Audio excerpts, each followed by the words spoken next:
જાગૃતતા રાખવી, શું કરવા આવ્યા છીએ ને શું થઈ રહ્યું. ગુરુપ્રસાદ સાંયકાલે બીજી એક વાત કરેલી. એક ભગતે સ્વામીજીને પ્રાર્થના કરી કે સ્વામીજી 20 વર્ષથી સત્સંગ કરું છું. કેટલા વર્ષથી?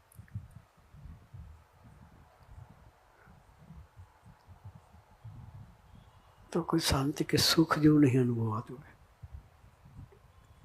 શું કહે? કેટલા વર્ષથી? 20 વર્ષ. ત્યારે સ્વામીજીએ કહ્યું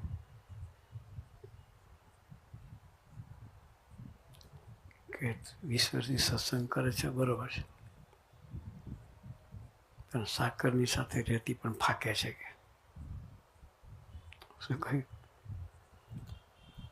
સાકરની સાથે રેતીનો પણ ફાંકો મારે છે, એટલે સાકરનું સુખ નથી આવતું. જે કરવાનું છે કરવાનું છે, બસ. નહીં કરવાનું નહીં કરવાનું.